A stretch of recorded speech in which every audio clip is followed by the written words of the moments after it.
ട്ടെ എന്നാണ് എനിക്ക് ആദ്യമായി പ്രാർത്ഥിക്കുവാനുള്ളത്. ഇവിടെ ചിദാനന്ദപുരി സ്വാമിജി നമ്മുടെ ഓരോരുത്തരുടെയും കടമയെക്കുറിച്ച് നമ്മളെ ഓർമ്മിപ്പിച്ചു. നമ്മുടെ സനാതന ധർമ്മത്തിൻ്റെ ഗരിമയും മഹിമയും അതിൻ്റെ സർവാശ്ലേഷിത്വ ഭാവവും ഒക്കെ ഇവിടെ പറയുകയുണ്ടായി.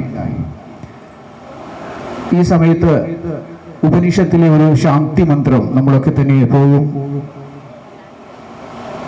ചൊല്ലാറുള്ള ഒരു ശാന്തി മന്ത്രം പ്രഭാഷണ വേളകളിലൊക്കെ തന്നെ നമ്മൾ ചൊല്ലുന്നതാണ്. ഓം സഹനാവവതു സഹനൗ ഭുനക്തു സഹ വീര്യം കരവാവഹൈ തേജസ്വിനാവധീതമസ്തു മാ വിദ്വിഷാവഹൈ എന്നൊരു ഉപനിഷത്ത് ശാന്തി മന്ത്രത്തെ, ആ ഒരു ശാന്തി മന്ത്രത്തിലൂടെ തന്നെ നമുക്ക് ആ സനാതന ധർമ്മത്തിൻ്റെ മഹത്വത്തെ മനസ്സിലാക്കാൻ സാധിക്കും എന്ന് പറയാനാണ് ഞാൻ ആഗ്രഹിക്കുന്നത്. ഈ ഉപനിഷത്ത് ശാന്തി മന്ത്രം നമുക്കറിയാം. ഉപനിഷത്തിൽ ആചാര്യൻ ശിഷ്യന്മാരോടും അതോടൊപ്പം തന്നെ പൂർവപക്ഷങ്ങളോടും സംവദിക്കുമ്പോൾ അതിന് മുൻപായി ചൊല്ലുന്ന മന്ത്രമാണ്. ആചാര്യന്മാര് കേവലം ശിഷ്യന്മാരോട് മാത്രമല്ല സംസാരിക്കുക. കാരണം ഈ മന്ത്രത്തിൽ തന്നെ ഏറ്റവും അവസാനം വരുന്നുണ്ട് മാ വിദ്വിഷാവഹൈ, നാം തമ്മിൽ വിദ്വേഷം ഉണ്ടാകാതിരിക്കട്ടെ എന്നാണ്. ഒരു സമർപ്പണത്തോടു കൂടിയുള്ള ഒരു ശിഷ്യൻ ഒരിക്കലും ആചാര്യനുമായി ദ്വേഷമുണ്ടാകേണ്ട ആവശ്യമില്ല, വിദ്വേഷം അവിടെ ഉണ്ടാകേണ്ടതിൻ്റെ ആവശ്യമില്ല എന്നുള്ളതാണ്. പക്ഷേ മറ്റൊരു ആചാര്യൻ മുന്നോട്ട് വയ്ക്കുന്ന ഒരു തത്വദർശനത്തെ അതിനെ അംഗീകരിക്കാത്ത ഒരു പൂർവപക്ഷമാണെങ്കിൽ ഒരു പക്ഷേ ഈ ഒരു സംവാദത്തിന് മുൻപേ ചിലപ്പോൾ വിദ്വേഷങ്ങൾ ഉണ്ടാകാൻ സാധ്യതയുണ്ട്. അപ്പം അതുകൊണ്ടാണ് ഞാൻ പറഞ്ഞത്, അത് കേവലം ഗുരു ശിഷ്യന്മാരുടെ സംവാദത്തിൽ മാത്രമല്ല, മറ്റ് ദർശനങ്ങൾ ഈ ദർശനവുമായിട്ട് യോജിക്കാത്ത ഗുരുവിൻ്റെ ആചാര്യൻ്റെ ദർശനവുമായി ഏതൊരു ആചാര്യനാണോ തൻ്റെതായ ആ ദർശനത്തെ കാഴ്ചവെക്കുന്നത്, ആ ദർശനത്തോട് യോജിക്കാത്തതായ പൂർവപക്ഷം എന്ന് പറയുന്ന ആ വിഭാഗത്തിൽ ഉള്ളവർക്കും അവരോടുകൂടിയുള്ള സംവാദത്തിലും പറയുന്ന കാര്യമാണ് ഇത്. സഹനാവത്ത്, നാം രണ്ടുപേരും രക്ഷിക്കപ്പെടട്ടെ എന്നാണ് പറയുന്നത്. സഹനവും ഭനത്തു, നമ്മൾ രണ്ടുപേരും പരിപോഷിക്കപ്പെടട്ടെ. രണ്ട് പേരെന്ന് പറയുമ്പോൾ രണ്ട് വ്യക്തികളെന്ന് ചിന്തിക്കരുത്, രണ്ട് വിഭാഗങ്ങൾ എന്ന്, രണ്ട് വിഭാഗങ്ങളുടെ പ്രതിനിധികളാണ് ഇവർ. അപ്പം നമ്മൾ രണ്ട് വിഭാഗങ്ങളും ഒരുമിച്ച് രക്ഷിക്കപ്പെടട്ടെ. നമ്മൾ രണ്ട് വിഭാഗങ്ങളും ഒരുപോലെ പരിപോഷിക്കപ്പെടട്ടെ. നമ്മൾ രണ്ടുപേരും സഹവീര്യം കരവാവഹൈ, നമുക്ക് രണ്ടുപേർക്കും അല്ലെങ്കിൽ രണ്ട് വിഭാഗങ്ങൾക്കും ഒരുപോലെ വീര്യമുണ്ടാകട്ടെ. തേജസ്വിനാവധീതമസ്തു, ജ്ഞാനപ്രാപ്തിയാൽ, ജ്ഞാനത്തെ നേടുന്നതിലൂടെ തേജസ്വികളായി തീരട്ടെ. മാ വിദ്വിഷാവഹൈ, നാം തമ്മിൽ വിദ്വേഷമുണ്ടാകാതിരിക്കട്ടെ എന്നുള്ളത്. ഇതൊരു സനാതന ധർമ്മത്തിൻ്റെ ഒരു ഋഷീശ്വരന് മാത്രം പറയാൻ സാധിക്കുന്ന ഒരു കാര്യമാണ്. ഒരേ സമയം തന്നെ തൻ്റെ പ്രതിയോഗിയും ഞാനും ഒരേപോലെ രക്ഷിക്കപ്പെടട്ടെ, ഈശ്വരൻ നമ്മെ രണ്ടുപേരെയും രക്ഷിക്കട്ടെ എന്ന് പറയുമ്പോൾ, അതുപോലെ ഒരേപോലെ നമുക്ക് വീര്യമുണ്ടാകട്ടെ, ബലവാന്മാരാകട്ടെ. ഇന്നത്തെ കാലഘട്ടത്തിലെ പരസ്പരമായ സംവാദമോ പരസ്പരമായ മത്സരങ്ങൾ, ഇന്ന് മത്സരമാണ്, സംവാദമല്ല, അവിടെ നാം ഒരിക്കലും ഈ രീതിയിൽ ചിന്തിക്കാറില്ല. നമ്മൾ രണ്ടുപേരും ഈശ്വരനാൽ രക്ഷിക്കപ്പെടട്ടെ എന്നുള്ള ചിന്ത. ഞങ്ങൾ മാത്രമേ രക്ഷിക്കപ്പെടുകയുള്ളൂ.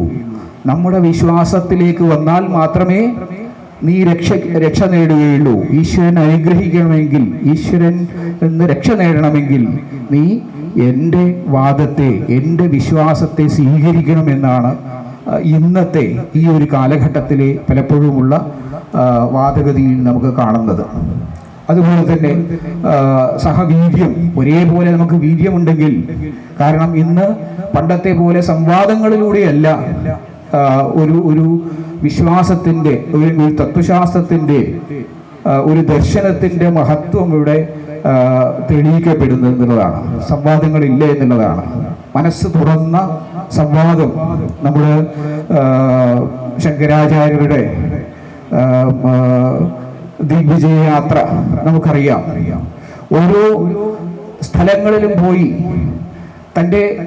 താൻ പ്രതിനിധീകരിക്കുന്ന അദ്വൈത ദർശനം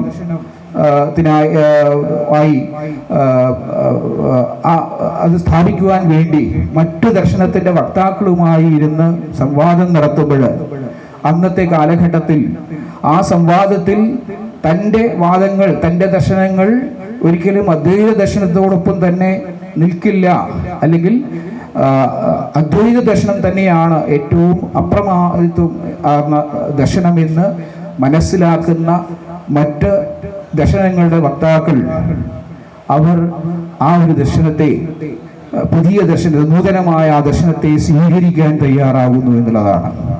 അതിൻ്റെ ഗരിമയെ, മഹിമയെ സ്വീകരിക്കാൻ തയ്യാറാവുകയും ആ ഒരു ദർശനത്തെ സ്വയം സ്വീകരിക്കുകയും പലപ്പോഴും ശങ്കരാചാര്യരുടെ ശിഷ്യരായി തന്നെ തീരുന്നത് നമുക്ക് കാണാൻ സാധിക്കും. സുരേശ്വരാചാര്യരൊക്കെ തന്നെയും അങ്ങനെ മറ്റൊരു ദർശനത്തിൻ്റെ വക്താവായിരുന്നു. ശങ്കരാചാര്യരുമായുള്ള വാദപ്രതിവാദത്തിൻ്റെ അന്ത്യത്തിൽ അദ്വൈത ദർശനത്തെ സ്വീകരിച്ചുകൊണ്ട് ശങ്കരാചാര്യരെ ഗുരുവായി സ്വീകരിക്കുന്നത് നമുക്ക് കാണാൻ സാധിക്കും. അന്ന് അത്തരം വാദപ്രതിവാദങ്ങൾ, അത്തരം യഥാർത്ഥ സംവാദങ്ങൾ, ഇന്നത്തെ കുവാദങ്ങളാണ്, സംവാദങ്ങളല്ല. അപ്പോൾ മറ്റൊരു ആൾ പറയുന്നത് സത്യമാണെങ്കിൽ, കാരണം നമ്മുടെയൊക്കെ തന്നെ ഓരോരുത്തരുടെയും സത്യാന്വേഷണമാണ്, ജീവിതത്തിൻ്റെ അർത്ഥം കണ്ടെത്തുവാനുള്ള ഒരു സത്യാന്വേഷണമായി തീരുമ്പോൾ അതാണ് സത്യം, മറ്റൊരാൾ പറയുന്നതാണ് സത്യമെന്ന് നാം മനസ്സിലാക്കുമ്പോൾ സ്വാഭാവികമായിട്ടും നാം ആ സത്യത്തെ സ്വീകരിക്കാൻ തയ്യാറാകുന്നു എന്നുള്ളതാണ്. പക്ഷെ ഇന്നത്തെ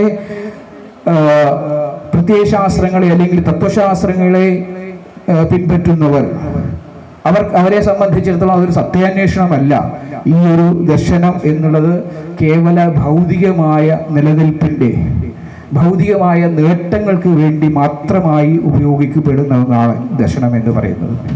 അതുകൊണ്ട് തന്നെ ഈ നേരത്തെ പറഞ്ഞതുപോലെ നമ്മൾ രണ്ടുപേരും രക്ഷിക്കപ്പെടട്ടെ എന്ന് ചിന്തിക്കുവാനാവുകയില്ല. അതുപോലെ നമ്മൾ രണ്ടുപേരും പരിപോഷിക്കപ്പെടട്ടെ എന്ന് ചിന്തിക്കുവാൻ അവിടെ ആവുകയില്ല എന്നുള്ളതാണ്. പ്രതിയോഗിയാണ്, ശത്രുവാണ്. ആ ശത്രുവിനെ കീഴടക്കേണ്ടിയിരിക്കുന്നു. ആ വിഭാഗത്തിലെ എല്ലാവരെയും എൻ്റെ വിഭാഗത്തിലേക്ക് ആക്കേണ്ടിയിരിക്കുന്നു. എൻ്റെ ഈ ഒരു ദർശനത്തിൻ്റെ പിറകിൽ ഈ ദർശനത്തിലേക്ക് ആൾക്കാരെ കൂട്ടേണ്ടിയിരിക്കുന്നു. അങ്ങനെ വൻ ശക്തിയാകേണ്ടിയിരിക്കുന്നു. അധികാരങ്ങൾ നേടേണ്ടിയിരിക്കുന്നു, സമ്പത്തുകൾ നേടേണ്ടിയിരിക്കുന്നു. ഇതാണ് പലപ്പോഴുമുള്ള ചിന്ത. അതുകൊണ്ട് തന്നെ ഈ ഒരു മന്ത്രത്തിൻ്റെ ഉള്ളതുപോലെയല്ല നമ്മുടെ ഈ ഒരു കാലഘട്ടത്തിലെ ഇത്തരം തത്വദർശനങ്ങളുടെ വക്താക്കളുടെ മനോഭാവം എന്ന് പറയുന്നതാണ്. സഹനോഭുനക്തു സഹവീര്യം കരവാഹേ. അതേപോലെ നമുക്ക് എല്ലാവർക്കും ഒരുപോലെ ശക്തി ആർജിക്കാൻ സാധിക്കട്ടെ. ഇപ്പോഴങ്ങനെ ചിന്തിക്കില്ല. കാരണം എൻ്റെ ശക്തി, എനിക്ക് ശക്തി നേടണം എങ്കിൽ മാത്രമേ ഇതര ശക്തികളെ കീഴടക്കാനാവുകയുള്ളൂ എന്നുള്ളതാണ്. സഹവീര്യം കരവാവഹ തേജസ്വിനാവധീനമസ്തു. നമുക്ക് രണ്ടുപേർക്കും തേജസ് ഉണ്ടാകട്ടെ, അറിവിനാൽ തേജസ്വികളായി തീരട്ടെ. നമ്മൾ അറിവ് കൂടുതൽ സത്യാന്വേഷണത്തിലൂടെ കൂടുതൽ അറിവുകൾ നേടി തേജസ്വികളായി തീരട്ടെ. മാ വിദ്യുഷാവഹൈ, പരസ്പരം ദ്വേഷിക്കാതിരിക്കട്ടെ എന്നുള്ളതാണ്. അവിടെ ദ്വേഷത്തിൻ്റെ ആവശ്യം വരുന്നില്ല എന്നുള്ളതാണ്. അപ്പോൾ ഈ ഋഷീശ്വരന്മാരുടെ ഈ ഒരു അവസാനത്തെ ആ ഒരു മഹാവിദ്യുഷാവഹൈഹി, ഇതര വിശ്വാസങ്ങൾ, ഇതര ദർശനങ്ങൾ, തൻ്റെ ദർശനത്തിന് വ്യത്യസ്തമായ ദർശനമാണ് മറ്റൊരാളുടെ ദർശനം എന്നറിയുന്നത് കൊണ്ട് അവിടെ ദ്വേഷിക്കാതിരിക്കുക എന്നുള്ളത്, അത് നമ്മുടെ ഋഷീശ്വരന്മാർ, നമ്മുടെ ഗുരുക്കന്മാർ നമുക്ക് പഠിപ്പിച്ചു തന്ന ഒരു കാര്യമാണ്. കാരണം ദ്വേഷം വരുന്നത് എപ്പോഴും എൻ്റേത് മാത്രം ശരി, മറ്റൊന്നും ശരിയല്ല എന്ന ഒരു വാദഗതി, അങ്ങനെ ഒരു ധാരണ ഉണ്ടാകുമ്പോഴാണ് നമുക്ക് മറ്റുള്ളവരോട് ദ്വേഷമുണ്ടാകുന്നത്. പലപ്പോഴും അക്രമങ്ങളും കൊലപാതകങ്ങളും സംഘട്ടനങ്ങളും സംഘർഷങ്ങളും പിടിച്ചടക്കലുകളും ഒക്കെ ഉണ്ടാകുന്നത്, വംശഹത്യകളും ഒക്കെ ഉണ്ടാകുന്നത് എൻ്റേതാണ് ശരി, ഞാൻ പ്രതിനിധീകരിക്കുന്ന സമൂഹത്ത് പറയുന്നതാണ് ശരി, അവരുടെ വിശ്വാസമാണ് ശരി, മറ്റൊന്നും ശരിയല്ല എന്നുള്ളൊരു ചിന്തയിൽ നിന്നാണ്. അപ്പം അത് ഇല്ലാതിരിക്കുന്നതാണ് യഥാർത്ഥത്തിൽ സനാതനധർമ്മം. എന്തുകൊണ്ട് സനാതനധർമ്മത്തിൽ വൈവിധ്യങ്ങളായ വിശ്വാസങ്ങളുണ്ടായി, വ്യത്യസ്തമായ മതങ്ങൾ, അനേകം മതങ്ങളുടെ ഒരു കൂട്ടായ്മയാണ് സനാതനധർമ്മം എന്ന് പറയുക. അനേകം മതങ്ങളുണ്ട്. ഷൺമതങ്ങൾ എന്ന് പറഞ്ഞ് ശൈവം, ശാക്തേയം, വൈഷ്ണവം, സ്കാന്തം, സൂര്യൻ തുടങ്ങി ഗണപത്യം തുടങ്ങി ഷൺമതങ്ങളുണ്ട്. ദ്വൈതവും അദ്വൈതവും വിശിഷ്ടാദ്വൈതവും അതുപോലെ തന്നെ സാഖ്യം, ന്യായം, വൈശേഷികം, യോഗം തുടങ്ങിയുള്ള ഉത്തരമീമാംസ, പൂർവമീമാംസ തുടങ്ങിയ വ്യത്യസ്തമായ ദർശനങ്ങളുണ്ട്. അങ്ങനെ വൈവിധ്യങ്ങളായ ദർശനങ്ങളും വിശ്വാസങ്ങളും ആചാര രീതികളും ഇവിടെ നിലനിൽക്കാൻ കാരണം മാ വിദ്യുഷാവഹി, നാം തമ്മിൽ ദ്വേഷിക്കാതിരിക്കട്ടെ. ആനോ ഭദ്രാ കഥവോ എന്തു വിശ്വത, എല്ലാ മംഗളകരമായ ചിന്തകളും ലോകത്തിൻ്റെ എല്ലാ ഭാഗങ്ങളിൽ നിന്നും, നമ്മുടെ ഉപനിഷത്തിൻ്റെ തന്നെ ദർശനമാണത്, എല്ലാ ഭാഗങ്ങളിൽ നിന്നും മംഗളകരങ്ങളായ ചിന്തകൾ നമ്മളിലേക്ക് വരട്ടെ. നമ്മൾ സ്വീകരിക്കാൻ തയ്യാറാണ്. സമൂഹത്തിന്, ലോകത്തിന് നന്മ ചെയ്യുന്ന ഏതുതരം ഉദാത്തമായ ചിന്തകളെയും നാം സ്വീകരിക്കാൻ തയ്യാറാണ്. അല്ലാതെ ഒരു ഏകശിലാ ശാസനം എന്നതുപോലെ എൻ്റെത് മാത്രം ശരി, മറ്റൊന്നും തന്നെ അംഗീകരിക്കില്ല, മറ്റൊന്നും കടന്നു വരാൻ ഞങ്ങൾ അംഗീകരിക്കില്ല, അനുവദിക്കില്ല എന്ന ഒരു ഭാവമില്ലാത്തത് കൊണ്ടാണ് നമ്മുടെ സനാതനധർമ്മം വൈവിധ്യങ്ങളായി തീർന്നത്. അനേക മതങ്ങളോട് കൂടിയിട്ടുള്ള, അനേക വിശ്വാസങ്ങളായിട്ടുള്ള, വർത്തമാനകാലത്ത് പോലും പുതിയ വിശ്വാസങ്ങൾ, പുതിയ തത്വശാസ്ത്രങ്ങൾ, പുതിയ ആധ്യാത്മിക വീക്ഷണങ്ങൾ നമ്മുടെ സമൂഹത്തിൽ ഉണ്ടാകുന്നു. കാരണം ഒരു തുറന്ന മനസ്സാണ്. ഏതിനെയും നന്മ, ലോകത്തിന് നന്മ ചെയ്യുവാൻ, മനുഷ്യർക്ക് നന്മ ചെയ്യാൻ ഏതൊരു ഉദാത്തമായ ചിന്തകൾക്ക് സാധിക്കുമോ അത്തരം ചിന്തകളെ ഏത് കാലത്തും സ്വാഗതം ചെയ്യുവാൻ വേണ്ടി തയ്യാറായിരുന്നു സനാതനധർമ്മം എന്നുള്ളതാണ്. ആ ഗരിമ, ആ മഹത്വം, അതിൽ നമുക്ക് അഭിമാനിക്കാം. അതുകൊണ്ട് തന്നെ ഈ ഒരു സനാതനധർമ്മത്തെ നമുക്ക് ഈ ലോകത്ത് മുഴുവനും പ്രചരിപ്പിക്കേണ്ടതിൻ്റെ ആവശ്യകത, നമ്മൾ ഓരോരുത്തരും അതിൻ്റെ സന്ദേശവാഹകരായി തീരണം എന്നുള്ളതാണ് ഇവിടെ ചിദാനന്ദപുരി സ്വാമിജികളും നമ്മളോട് ഉദ്ഘോഷിച്ചത്. അതേ ഒരു കർമ്മം തന്നെയാണ് യഥാർത്ഥത്തിൽ ശ്രീ ആത്മചൈതന്യ സ്വാമികളും നടത്തിക്കൊണ്ടിരിക്കുന്നത്. ഇനിയും ഏറെക്കാലം, ഞാൻ കൂടുതൽ ദീർഘിപ്പിക്കുന്നില്ല, ഇനിയും സന്യാസി ശ്രേഷ്ഠന്മാർ, ആചാര്യ ശ്രേഷ്ഠന്മാർ സംസാരിക്കാനുള്ളത് കൊണ്ട് തന്നെ ഞാനിവിടെ ഉപസംഹരിക്കുകയാണ്. ഒന്നുകൂടി ആത്മചൈതന്യ സ്വാമികളുടെ പ്രവർത്തനങ്ങൾ കൂടുതൽ സമൂഹത്തിലെത്തുവാൻ അദ്ദേഹത്തിന് ആയുരാരോഗ്യം നൽകി ജഗദീശ്വരി അനുഗ്രഹിക്കട്ടെ എന്ന് മാത്രം പ്രാർത്ഥിക്കുന്നു. എൻ്റെ വാക്കുകളെല്ലാം ജഗദീശ്വരിയുടെ തൃപാദങ്ങൾ സമർപ്പിക്കുന്നു.